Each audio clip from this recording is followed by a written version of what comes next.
আমরা কেউই মরতে চাই না। সকলের বাঁচার ইচ্ছা থাকলেও কিন্তু কেউই চিরদিন পৃথিবীতে থাকতে পারে না। এটাই চিরন্তন সত্য।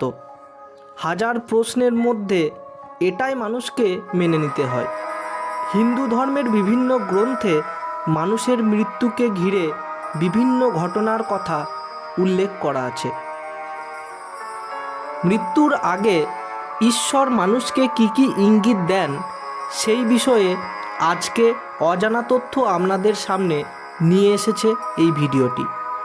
অজানা তথ্য চ্যানেলে আপনাদের সকলকে স্বাগত।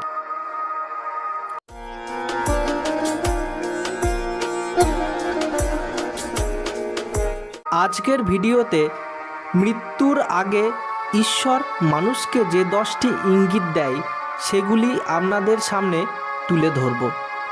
হিন্দু ধর্মের পূজ্য দেবতা শিব, যাকে মহাদেবও বলা হয়, তিনি বলেছেন, যখন কোনো ব্যক্তির শরীর হঠাৎ হলুদ বা সাদা হয়ে যায় এবং ওপর থেকে লাল রঙের কিছু দেখা যায়, তখন বুঝতে হবে মাত্র 6 মাসের মধ্যে ওই ব্যক্তির মৃত্যু হবে। যখন কোনো ব্যক্তির মুখ, জিভ, কান, চোখ, নাক স্তব্ধ হয়ে যায়, তখন ওই ব্যক্তির মৃত্যুতে আরও 6 মাস বাকি রয়েছে। যখন কোনো ব্যক্তি চন্দ্র, সূর্য অথবা আগুন থেকে উৎপন্ন কোনো রশ্মিকে দেখতে পারে না, তখন তার আর কয়েক মাসই জীবিত থাকার সম্ভাবনা থাকে। যদি কোনো ব্যক্তির সমস্ত অঙ্গ আড়মোড়া ভাঙতে শুরু করে এবং তালু পুরোপুরি শুকিয়ে যায়, তাহলে তিনি আর মাত্র 1 মাস জীবিত থাকবেন। নীল রঙের মাছি কোনো ব্যক্তিকে ঘিরে ঘুরতে শুরু করলে এবং অধিকাংশ সময়ে মাছিগুলি ব্যক্তির আশেপাশে থাকলে বুঝতে হবে ওই ব্যক্তির আয়ু মাত্র 1 মাস। জল, তেল বা আয়নায় নিজের প্রতিবিম্ব দেখতে না পারলে অথবা বিকৃত প্রতিবিম্ব দেখলে বুঝতে হবে ব্যক্তিটির মাত্র 6 মাস আয়ু আছে।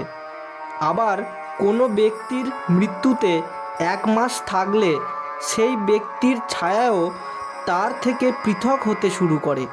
কোনো ব্যক্তি আবার নিজের ছায়ার মাথাও দেখতে পান না। চোখের সামনে সমস্ত কিছু কালো দেখলে মৃত্যু নিকট।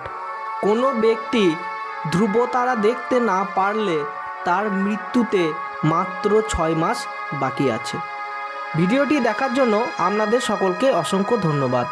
আপনারা যদি আমাদের চ্যানেলে নতুন হয়ে থাকেন তাহলে অবশ্যই সাবস্ক্রাইব করে দেবেন এবং বেল আইকনটি অল করে দেবেন, যাতে আমাদের নিত্য নতুন ভিডিও সবার আগে আপনাদের কাছে পৌঁছে।